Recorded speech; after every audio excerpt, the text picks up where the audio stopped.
Super power का super fear. नमस्कार, आपके साथ हूं मैं राजीव शर्मा। आप देख रहे हैं इंडिया न्यूज। पहलगाम में हुए आतंकी हमले के बाद भारत का एक ही मकसद था, आतंकियों और उनके गढ़ को तबाह कर देना।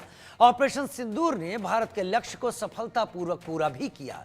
पाकिस्तान ने जब भारत पर हमला करने की कोशिश की तो भारत ने उसका करारा जवाब दिया।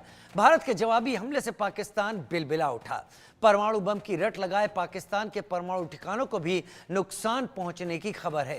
गनीमत रही कि पाकिस्तान ने सीज फायर की गुहार लगाई और भारत तैयार हो गया, नहीं तो आज अंजाम कुछ और होता।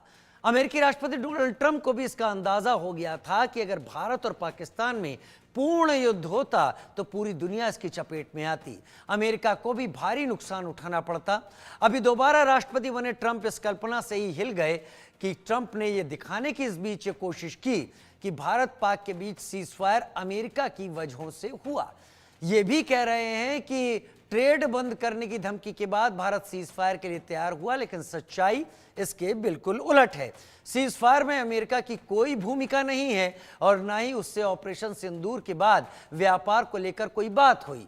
भारत सरकार ने ट्रंप के दावे को बार बार खारिज किया। सच तो यह है कि पाकिस्तान को लेकर भारत के कड़े रुख से ट्रंप हिल गए थे। उन्हें डर था कि युद्ध का अंजाम अमेरिका के लिए भी बुरा होगा। एक रिपोर्ट। ऑपरेशन सिंदूर का प्रहार, पाकिस्तान रोया जार जार। जब बढ़ा पूर्ण युद्ध का खतरा, अमेरिका भी कांपने लगा। डोनाल्ड ट्रंप को था डर, दुनिया में दिखता तबाही का मंजर। सुपर पावर का सुपर फियर। भारत ने पहलगाम में आतंकी हमले का बदला 6 और 7 मई की दरमियानी रात पीओके और पाकिस्तान के भीतर घुसकर 9 आतंकी ठिकानों को ध्वस्त कर दिया। ऑपरेशन सिंदूर के तहत की गई कार्रवाई में 100 से ज्यादा आतंकी भी मारे गए। जिन आतंकियों और उनके ठिकानों को पाकिस्तान भारत के खिलाफ दहशतगर्दी के लिए इस्तेमाल कर रहा था, उनकी बर्बादी पर पाकिस्तान बौखला उठा। पाकिस्तान ने 7 मई को भारत पर ड्रोन और मिसाइलों से हमला बोल दिया।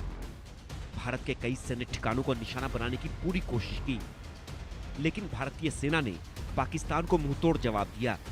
पाकिस्तान की मिसाइलों, सैकड़ों ड्रोन और तो और F-16 और JF-17 जैसे 4 से 5 फाइटर जेट्स भी मार गिराए। पाकिस्तान की इस हिमाकत की सजा भारतीय फौज ने पाकिस्तान पर मिसाइलों की बौछार कर दी। भारत ने पाकिस्तान के कई सैन्य ठिकानों और 11 बड़े एयरबेस को तबाह और बर्बाद कर दिया। एयरबेस के रनवे और विमानों के हैंगर तक ध्वस्त कर दिए। पाकिस्तान की हालत ये हो गई कि उसके लड़ाकू विमानों की उड़ान भरने के लिए रनवे ही नहीं बचे।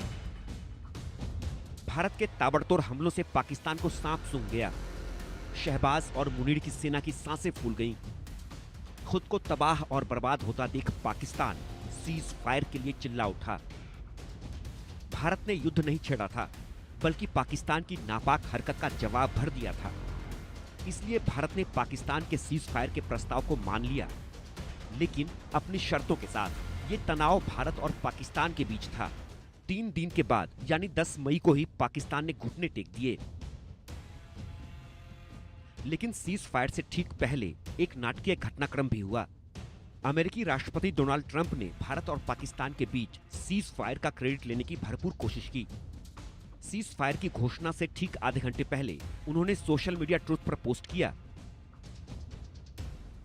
अमेरिका की मध्यस्थता में एक लंबी रात की बातचीत के बाद मुझे घोषणा करते हुए खुशी हो रही है कि भारत और पाकिस्तान पूर्ण और तत्काल युद्ध विराम पर सहमत हो गए हैं। दोनों देशों को बधाई। ट्रंप खुद को सीज फायर के लिए दुनिया के सामने अगुवा की तरह पेश करने की कोशिश कर रहे थे, लेकिन विदेश मंत्री एस जयशंकर ने फौरन ट्वीट कर यह साफ कर दिया कि सीज फायर का फैसला भारत और पाकिस्तान के बीच का फैसला है। किसी तीसरे देश की इसमें कोई भूमिका नहीं है और न ही भारत किसी तीसरे देश का हस्तक्षेप स्वीकार करेगा। उन्होंने लिखा, भारत और पाकिस्तान ने आज गोलीबारी और सैन्य कार्रवाई रोकने पर सहमति बनाई है। भारत ने आतंकवाद के सभी रूपों और अभिव्यक्ति के खिलाफ लगातार दृढ़ और अडिग रूप अपनाया है। वह ऐसा करना जारी रखेगा। 2 देशों के तनाव के बीच चौधरी बनने की उनकी पुरानी आदत है। यहां भी उन्होंने ऐसा ही किया और श्रेय लेने की होड़ में एक बार फिर कूद पड़े। ट्रंप ने एक कदम और आगे बढ़ाते हुए ट्वीट कर लिखा कि सीज फायर के लिए अमेरिका ने भारत से व्यापार रोकने की धमकी दी थी। ट्रंप ने ट्वीट किया, हम आप लोगों से बहुत ज्यादा व्यापार करने जा रहे हैं। अगर आप झगड़ा बंद करते हो तो हम व्यापार करेंगे, अगर नहीं करोगे तो कोई व्यापार नहीं होगा। ट्रंप के इस विवादित बयान से भारत के तेवर चढ़ गए। भारत ने ट्रंप की चौधराहट को उतारते हुए तुरंत उनके दावों को खारिज कर दिया। साथ ही ये भी बताया कि भारतीय हथियारों की ताकत ने पाकिस्तान को झुकने के लिए मजबूर किया, किसी की मध्यस्थता ने नहीं। From the time of Operation Sindoor commenced on 7th May till the understanding on cessation of firing and military action on 10th May, there were conversations between Indian and US leaders on the evolving military situation. The issue of trade did not come up in any of these discussions. Cease fire के बाद प्रधानमंत्री नरेंद्र मोदी ने भी साफ कर दिया कि भारत और पाकिस्तान के बीच किसी तीसरे का हस्तक्षेप बर्दाश्त नहीं किया जाएगा। हमारी घोषित नीति रही है, अगर पाकिस्तान से बात होगी तो टेररिज्म पर ही होगी। अगर पाकिस्तान से बात होगी तो पाक ऑक्युपाइड कश्मीर पीओके उस पर ही होगी।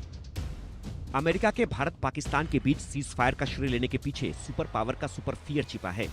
दरअसल भारत के जवाबी हमलों से पाकिस्तान के उन एयरबेस को भी भारी नुकसान पहुंचा जहां पाकिस्तान ने परमाणु हथियार छिपा रखे हैं। इन्हीं में से एक है सरगोधा का मुशर्रफ एयरबेस।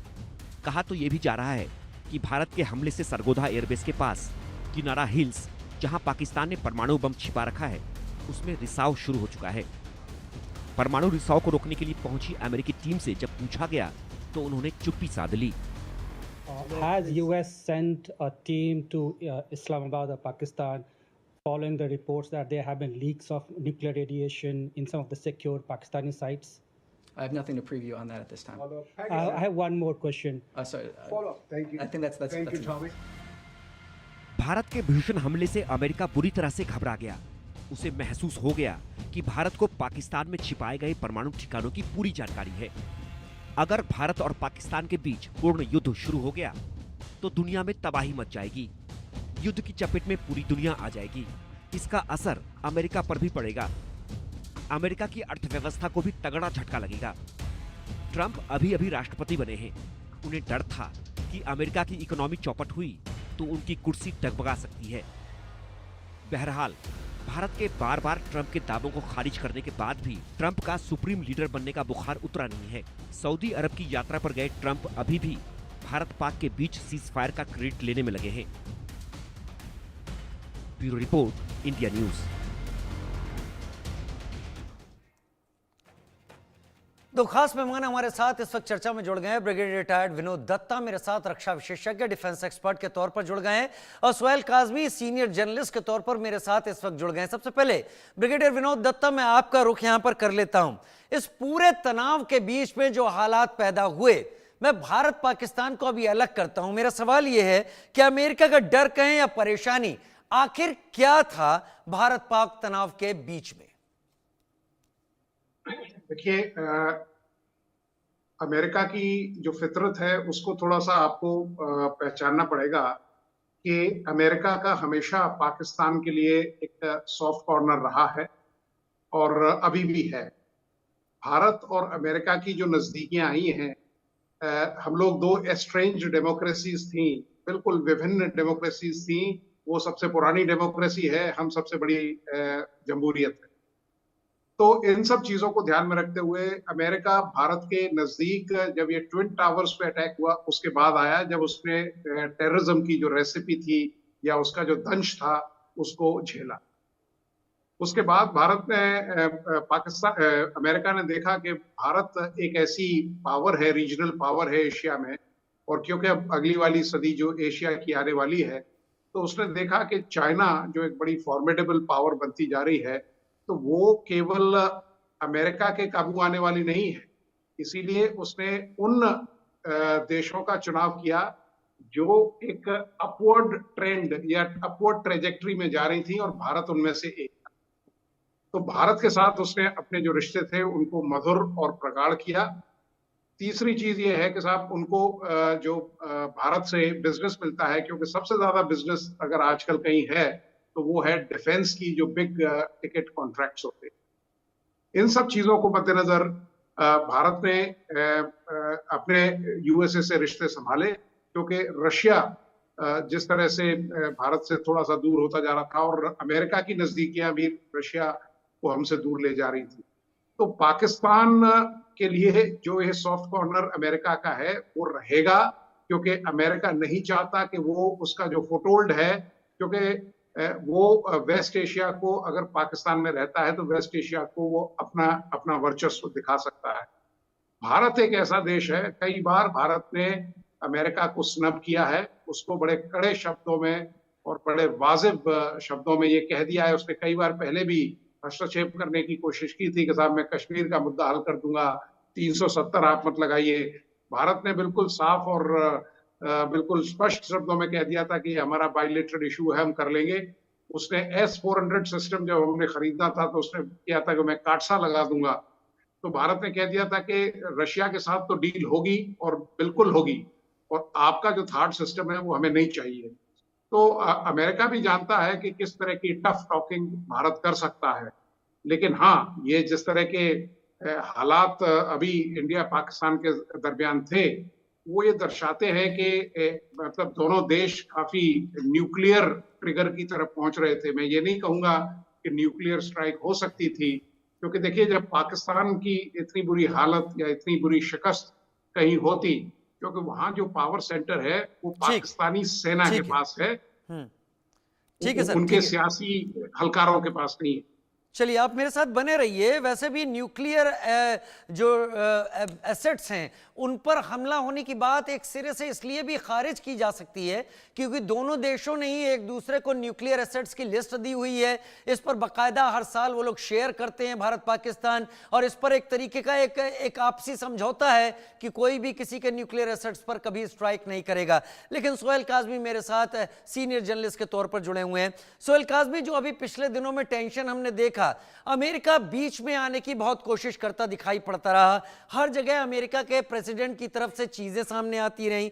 क्या वाकई भारत पाकिस्तान के बीच में बढ़ रहा ये टेंशन दुनिया के लिए इतना बड़ा खतरा बन सकता था कि डोनाल्ड ट्रंप को हर जगह सबसे पहले बात आके रखने की जरूरत पड़ने लगी थी?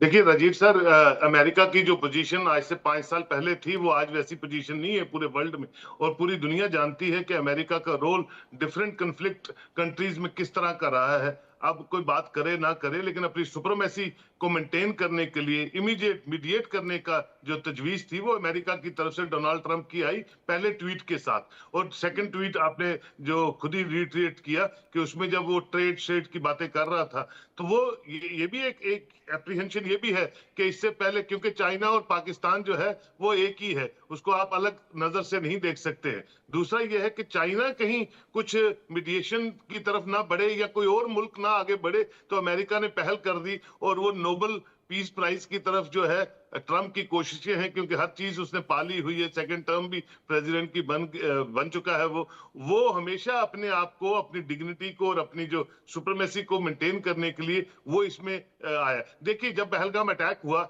और पहलगाम अटैक के बाद फौरन भारत सरकार ने ज्यादा दिन नहीं 13 दिन के अंदर अंदर जो 9 लोकेशन पे अटैक किया, वो अपने आप में दर्शाता है पूरी दुनिया में कि इंडिया को किसी से इजाजत लेने की जरूरत नहीं है, ना अपने अंदरूनी मसाइल के लिए और ना किसी को जवाब देने के लिए। तो पहला चैप्टर तो वहीं क्लोज हो गया कि 9 लोकेशन टेरर कैंप्स पे हमने अटैक किया, किसी सिविलियन पे नहीं किया, किसी आर्मी हेडक्वार्टर्स पे नहीं किया, और पूरी दुनिया आज भारत के साथ खड़ी है, वो ट्रेड के माध्यम से या इंसानी हुकूक के माध्यम से। और भारत एक ग्रोइंग इकोनॉमी है, भारत के साथ हर मुल्क जो है तजारत करना चाहता है। तो ये सब चीजों को देखते हुए ट्रंप कोई पागल नहीं है, उसने सिर्फ अपनी जो रणनीति को उसी हिसाब से लॉन्च किया कि मैं भाई सबसे बड़ा मीडिएटर हूं, अमन का जो पैरोकार हूं, और पूरी दुनिया में बताने की कोशिश की कि yes I want stable peace everywhere in the world, और इंडिया पाकिस्तान के बीच में वो कूद पड़ा बीच में।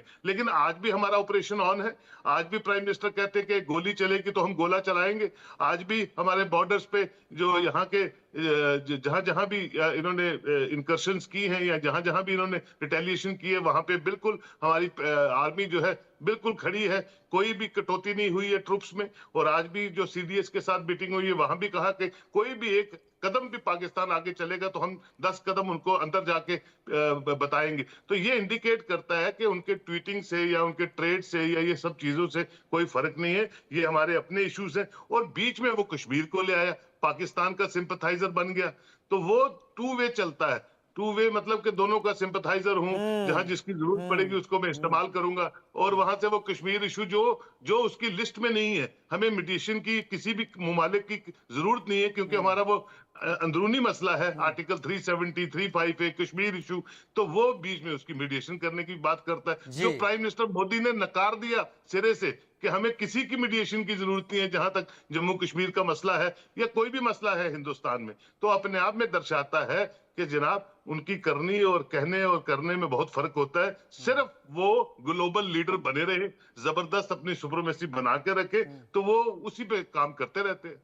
दरअसल डोनाल्ड ट्रंप खुद को दिखाना नहीं चाहते, वो अपनी जनता को दिखाना चाहते हैं कि वो कुछ कर रहे हैं, और दुनिया में अमेरिका की वही हैसियत बनी हुई है जहां पर अमेरिका कभी हुआ करता था। दरअसल वो इस सब के बीच में पड़कर ये दिखाना चाहते हैं कि उनके रहते, जब वो ये दावे करते थे कि उनके आते ही 24 घंटे के अंदर रूस यूक्रेन वॉर खत्म हो जाएगा, जो नहीं हो पाया।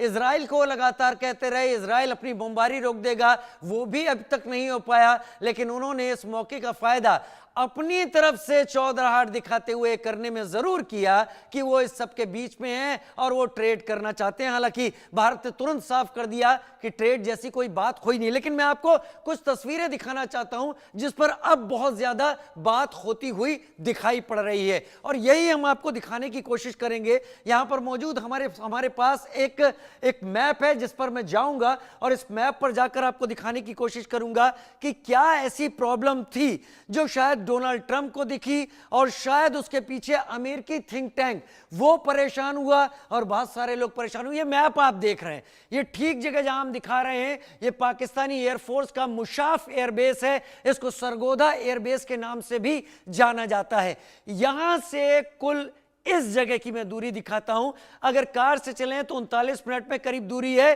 19.2 किलोमीटर, और बाइक से जाएं तो 19.4 19.6 ऐसे ही पड़ता है।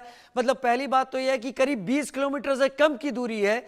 लेकिन पाकिस्तान में कार से अभी भी जाने में 40 मिनट के करीब का वक्त लगता है। लेकिन यहां पर 20 किलोमीटर के कम से दूरी पर यह एरिया पूरा, इसको किरना हिल्स या किराना हिल्स, कुछ भी आप नाम दे सकते हैं, और यह माना जाता है कि इस पूरे एरिया में पाकिस्तान ने पहाड़ी इलाके में वो बंकर, वो जगह बना रखी हैं जहां पर वो अपने न्यूक्लियर एसेट्स रखता है।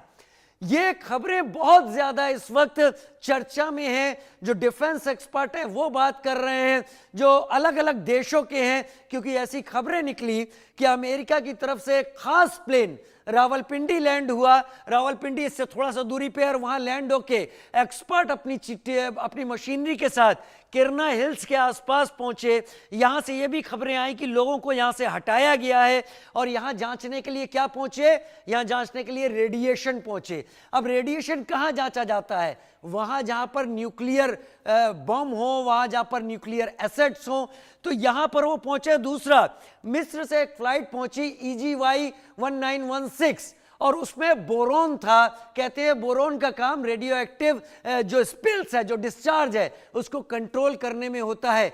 ऐसा तो नहीं कि यहां पर जो अटैक भारत का हुआ है, जिसे सरगोदा एयरबेस, जिसे मुशाफ भी कहते हैं, इसके साथ यहां पर भी कुछ मिसाइलें अपना रास्ता भटकी हैं 20 किलोमीटर के एरिया में, और 20 किलोमीटर दूर जाकर ऐसी जगह गिरी हैं जहां पर एक बड़ी चोट हुई है पाकिस्तान के न्यूक्लियर एसेट्स पर, और वहां पर रेडिएशन फैला जरूर है। यह एक बड़ा डर है, क्योंकि इसके बाद शायद अमेरिका को लगा है अभी तक कोई स्पष्ट होकर बात नहीं कह रहा है, ना पाकिस्तान ना अमेरिका। भारत भी टाइट लिप्ड है, भारत में भी पूछा गया इस बारे में लेकिन कोई जवाब नहीं आया।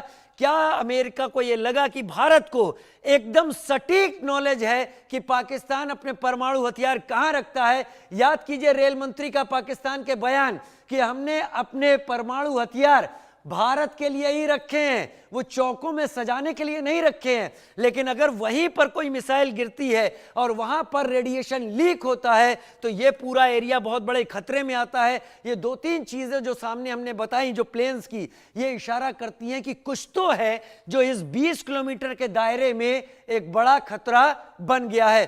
ब्रिगेडियर रिटायर्ड विनोद दत्ता मेरे साथ लगातार इस वक्त जुड़े हुए हैं। ब्रिगेडियर दत्ता, जो मैं मैप पर समझा रहा हूं और जो बातें इस वक्त अलग अलग डिफेंस एक्सपर्ट के रूप में लोगों के दिमाग में चल रही हैं, क्या ये एक डर हो सकता है जो पाकिस्तान में घटा हो किरना हिल्स में, जिसके बाद आनन फानन में कोई नहीं जानता था कि यहां पर हम एक गन्स को बंद कर देंगे या उस फाइट को सीज कर देंगे कुछ दिनों के लिए, ऐसी सिचुएशन आ जाएगी? ब्रिगेडियर विनोद दत्ता, आपका क्या व्यू है? देखिए, आजकल के ज़माने में अगर कोई देश ये सोचता है कि साहब मेरे जो न्यूक्लियर एसेट्स हैं या और कोई इस तरह के एसेट्स हैं उनको मैं बहुत देर तक छुपा लूंगा, तो ये उसको अपनी सोच पे दोबारा विचार करना चाहिए। क्योंकि आप ये देखें कि जिस तरह की सर्विलेंस है, जिस तरह की आपने देखिए खुद जूम करके पूरा उस एरिया को दिखा दिया, और जो न्यूक्लियर एसेट्स हैं वो कई लेयर्ड की सिक्योरिटी में रखे जाते हैं। उनके अंदर जो मेन फ्रेम होता है वो कहीं और होता है, उसका जो वॉर हेड होता है कहीं और होता है, और उसकी जो अथॉरिटी होती है वो किसी और उसके पास होती है। हालांकि उनका जो नेशनल कमांड जो स्ट्रक्चर है वो उसी जनरल एरिया में है। भारत ने सटीक जो अटैक्स किए थे वो एयरफील्ड्स को लेके किए थे। भारत एक जिम्मेदार देश है। भारत कभी भी इस तरह का कोई स्टेप नहीं लेगा जिससे कोई न्यूक्लियर कंट्रोवर्सी या न्यूक्लियर ट्रिगर इनिशिएट हो। एक चीज और जो लोग भूल रहे हैं, अगर आपने पीछे देखा होगा न्यूज में कि कुछ जलजले, कुछ अर्थक्वेक उस एरिया में आए थे, कुछ सीस्मिक एक्टिविटी भी देखी गई थी। 4.2 और 5.6 की करीब 2-3 घंटे के बीच में ये हुई है, और 2 दिन बाद एक बार फिर उसी इलाके में एक अर्थक्वेक आया, और जबकि ये टेक्टोनिक फॉल्ट्स नहीं कही गई एक्सपर्ट की तरफ से। जी, तो क्योंकि क्या है कि हर देश ये चाहता है कि ये नेशनल असेट्स हैं, ये स्ट्रेटेजिक असेट्स हैं, तो उनकी करीब 5 लेयर्ड सिक्योरिटी होती है। लेकिन नेचर एक ऐसी ताकत है, एक ऐसी मतलब पावर है जिसपे किसी का कोई कंट्रोल नहीं है। कहते हैं ना, it is an act of war, act of God. तो इसमें ये कहना कि साहब ये भारत की मिसाइल से हुआ है, ये बिल्कुल सही नहीं होगा जब तक ये कंफर्म नहीं होता है। भारत में अगर प्रेस कॉन्फ्रेंस देखिए, एयर मार्शल भारती साहब का भी अगर स्टेटमेंट देखें जी, जो बहुत ही मतलब होशियार और बड़े सुलझे हुए एयर मार्शल हैं भारतीय वायुसेना के, उन्होंने भी इस बात का खंडन किया था कि साहब हमें मालूम नहीं है कि इस तरह का। और दूसरा, इस तरह की जिस तरह के देखिए सर्जिकल स्ट्राइक भारत ने किए हैं, आप ये देखिए कि जहां हमने एम किया हमने उसको डिस्ट्रॉय किया। Exactly. जब बगल की दीवारों को कोई नुकसान नहीं पहुंचा मरकज सुभान अल्लाह में, तो हम ऐसी गलती कैसे कर सकते हैं? Exactly, हाँ, ये आपने बहुत बड़ी बात रखी। जब वहां पर ऐसा नहीं हुआ कि बगल की दीवार को नुकसान पहुंचा हो, तो यहां पर ऐसा कैसे हो सकता है? लेकिन फिर भी एक डर तो है। अचानक यूएस एक्सपर्ट्स का आना या फिर इस तरह के प्लेन का आना जिसमें बोरोन काफी हो, बोरोन भेजी गई हो, और उसका वजह एक यही होती है। कयास लगाए जा सकते हैं। सोहेल काज़मी, क्या ये एक बहुत बड़ा डर अमेरिका के दिल में था जो अमेरिका ने इतनी जल्दी इसके बीच में कूदने की कोशिश की? क्या खुद की लापरवाही के चलते पाकिस्तान की वो एक न्यूक्लियर डिजास्टर के कोने दहलीज पर आ गया है, या फिर आपको ये लगता है कि पाकिस्तान की तबाही सामने देख अमेरिका इस बात से डर गया कि अगर पाकिस्तान तबाह होता है तो ये न्यूक्लियर एसेट्स हर आम टेररिस्ट के हाथ में पड़ जाएंगे? बिल्कुल, दोनों बातें हैं राजीव सर, दोनों बातें हैं। एक तो पाकिस्तान की जो स्थिति बन रही थी और जो दिख रही थी उससे भी परेशानी तो थी। दूसरा ये जिसकी तरफ आपने इशारा किया है, ये भी बिल्कुल एक जो थी एक टेंशन वाली बात थी जिससे कि अमेरिका को बीच में कूदना पड़ा। लेकिन ये है कि जो स्टेटमेंट जो ट्वीट उनका आया, अब देखिए अभी जो आप प्रेस कॉन्फ्रेंस बता रहे थे और जब एक जर्नलिस्ट उनसे सवाल पूछ रहा था तो उन्होंने उस सवाल को काट दिया, ओवर रूल कर दिया और दूसरे सवाल की तरफ बढ़ गए। दैट इंडिकेट्स, देखिए आने वाले दिनों में ये सब चीजें भी बाहर आ जाएंगी क्योंकि वो पॉपुलैरिटी ट्रंप की अमेरिका में अब नहीं है जो पहले टर्म में थी या उससे पहले थी। तो वहां का मीडिया भी कुछ ना कुछ इन्वेस्टिगेट करके आपके सामने थोड़े दिनों बाद दोबारा ये चीजें लाएगा कि why he jumped into that mediation so fast so quick. Otherwise तो ये तमाशे देखने वाला मुल्क है, ये तो तमाशे देखता है। और मैं देख रहा था कि नेतन्याहू की एक कॉन्फ्रेंस में Netanyahu being a super power, वो चेयर पीछे करके नेतन्याहू जब उनके साथ कोई एमओयू साइन करने आए तो चेयर पे अमेरिका का प्रेसिडेंट बिठाता हुआ नेतन्याहू को और फिर चेयर को आगे करता हुआ मैंने एक प्रेस कॉन्फ्रेंस में अभी 15 दिन पहले देखा है। तो ये सीन, वर्ल्ड सीन जो है बदल रहा है और वर्ल्ड सीन में अपने आप को मेंटेन करना, अपनी सुप्रीमेसी को मेंटेन करना, उसके क्या क्या लवाजबात है उसको मद्देनजर रखते हुए कुछ भी आप कर सकते हैं। लेकिन ये सब चीजें जो आप बोल रहे हैं बिल्कुल मुमकिन है और आने वाले दिनों में मुझे लगता है अमेरिका का मीडिया ही हमें बहुत कुछ चीजें बताएगा जो हम सब फिर उस पर चर्चा करेंगे। अमेरिका का मीडिया ही बहुत कुछ बताएगा जिस पर हम सब चर्चा करेंगे। ब्रिगेडियर विनोद दत्ता, तो क्या आपको लगता है अभी फिलहाल के लिए जो टेंशन था उसे खत्म मान लेना चाहिए? जी नहीं, बिल्कुल मैं इस बात से बिल्कुल सहमत नहीं हूँ। मेरे हिसाब से देखिए ऑपरेशन सिंदूर जारी है। मेरे हिसाब से ये टैक्टिकल पॉज है क्योंकि पाकिस्तान अगर कोई इस तरह का मिसएडवेंचर करता है तो भारत बिल्कुल तैयार है। ये जो एक ब्रीफ एनकाउंटर हुआ था या जो स्कर्मिश हुई थी या जो भारत ने रिटेलिएटरी अटैक्स किए, वो ये बताते हैं कि हम किस तरह अपने प्रिपेयर्ड हैं, किस तरह से हमारी प्रोफेशनलिज्म है, किस तरह से हमारी जो सियासी लीडरशिप है वो बिल्कुल क्लियर है, किस तरह से हमारा आवाम हमारे साथ है, किस तरह से हमारी सशस्त्र सेनाएं तैयार हैं और किस तरह से हम पाकिस्तान को एक बार नहीं कई बार इस तरह के जवाब देंगे। और जब भी इस तरह का कोई दोबारा जरूरत की जाएगी उसका खामियाजा इससे देखिए, जब बालाकोट हुआ था तो उसमें एक टारगेट को एड्रेस किया था, अब शक्ति 9 गुना हुई है और ये बिल्कुल जिसे कहते हैं ना कि ये इसी हिसाब से बढ़ती जाएगी। और जो इनकी दहशतगर्दी की लीडरशिप है वो भी भारतीय जो इंटेलिजेंस एजेंसीज हैं वो उनको ट्रैक कर रहे हैं क्योंकि कब तक अंडरग्राउंड रहेंगे। और आजकल किसी भी इंडिविजुअल को, किसी भी पिन पॉइंटेड टारगेट को एंगेज करना, डिस्ट्रॉय करना कोई बहुत बड़ी टेक्निक उसके लिए नहीं चाहिए। एक प्रोफेशनलिज्म और एक डिटरमिन्ड जो देश का इरादा है। ब्रेक ले रहा हूं, बहुत जल्द लौटकर हम सामने आते हैं और एक बार फिर चर्चा को आगे बढ़ाते हैं एक ब्रेक के बाद।